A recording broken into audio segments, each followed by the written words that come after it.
obviously, we have a rapist in Lincoln Park.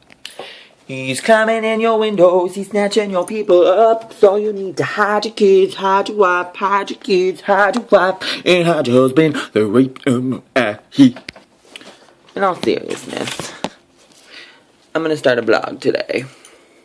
So I intend my blog to be about, or my vlog, sorry, because it's a video, not a video. I intend my vlog to be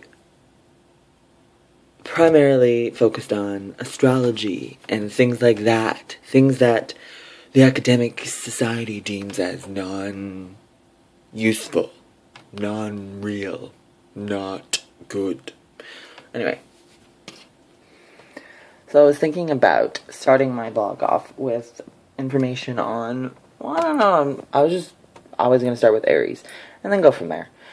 Because if I don't start with Aries, then every Aries I know is going to come down at me and start shooting me with the guns that they don't have yet. Because I'm in Canada, and most people don't have guns here. I'm not American. No offense to the Americans out there. I'm just not, I don't mean any offense. I don't offense you. So anyway, so I'm not an Aries, but I have quite a lot of Aries friends. I'm a Capricorn, so I remember reading books when I was 8 and thinking, okay, I'm not supposed to get along with Aries because they're a fire sign and another cardinal sign. So therefore we aren't supposed to get along. But then, the older I got, the more I realized I actually do get along with a lot of Aries, and I'm quite, I don't want to say jealous, but there's a lot of things that, make Aries pretty cool. I had to put this in because every book I've ever read, almost, pretty much says Aries love the color red. Now, in reality, it's not the Aries' favorite color. And you might read, Aries' favorite color is red. But it's not true. It's kind of silly, because I know a lot of Aries that like blue.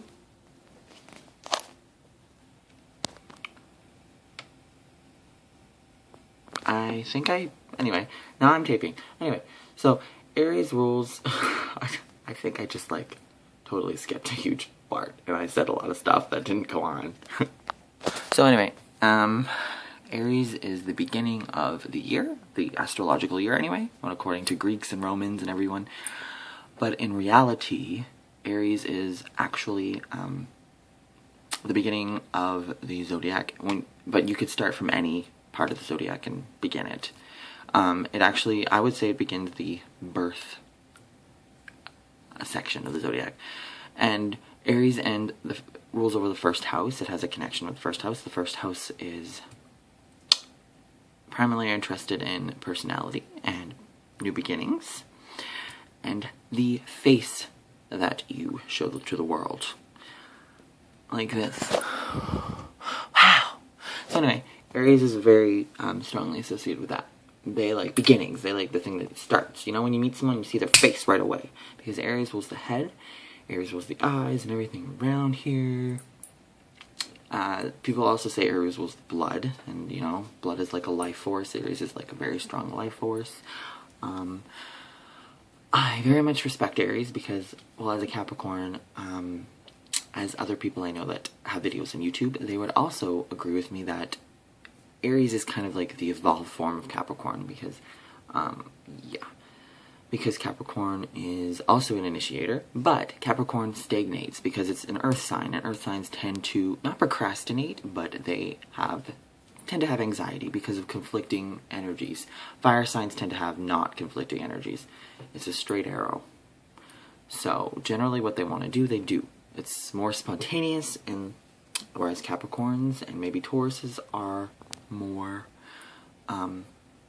stagnating, or what's another word? I keep thinking practical, but that's not the right word. I'd have to say planning, for lack of a better term. But yeah, Aries might plan, but they're the adventurer. Someone with a lot of Aries in their chart would be like that. Now, you might meet an Aries sun sign, born between March 21st, sometimes 20th, sometimes 22nd, I think. But yeah, the date might change because Aries starts at the very beginning of spring on the vernal equinox, and it ends at the very start of Taurus, I think, like on Hitler's birthday, I think, 420, April 20th, when lots of people are smoking up because it's like, wow, it's Hitler's birthday, it's time to smoke up. I don't know how that started, but anyway, I have a friend born on that day, and she's like, she has a lot of cool Aries and Taurus traits, and I like that about her. But, Aries is ruled by Mars, which is the closest planet to Earth, I'm pretty sure. Yeah, it is. Okay. It's half the size of Earth, which doesn't necessarily mean anything, but I mean anything in astrology can mean something. If you watch spirit science videos, you would know that spirit science is really interesting, and it has a lot to do with astrology. I don't think they specifically mention astrology, but it has a lot. It mentions how Mars is correlated with life, because some people believe there was life on Mars, and maybe began on Mars. You never know, but anyway, it makes sense that life would begin there and end there, because Mars is very strong and correlated with beginnings and endings, because it's also the ruler of Scorpio, but now Scorpio has another planet. But yeah, Aries was just like, no, me first. But yeah, everything in astrology has a pattern and an order. So Aries is the first sign and it rules Mars. Now you go to the next sign and it literally rules the next planet. But you would skip Earth because Earth doesn't count, because no sign rules Earth, because we all live here. We have to share it, okay? So anyway, and then next would be Gemini, which rules Mercury, which is, it kind of goes backwards towards the sun. And then, yeah, I can get into that in another episode, but yeah, I was hoping to post this when the sun was in Aries, but yeah, it's in Taurus now, even though I'm in Canada, and it still pretty much looks like a Pisces outside, like, really. I'm pretty sure snow is still melting. It's kind of sad. It's kind of cold. Whatever. I'm pretty sure it's an ice age. I'm pretty sure global warming is just gonna kill us all. But whatever. No big deal. Anyway. Yeah. So right now, I'm just gonna say basics. I'm starting a basic video, and then from that, I'll move on. And that's pretty much it.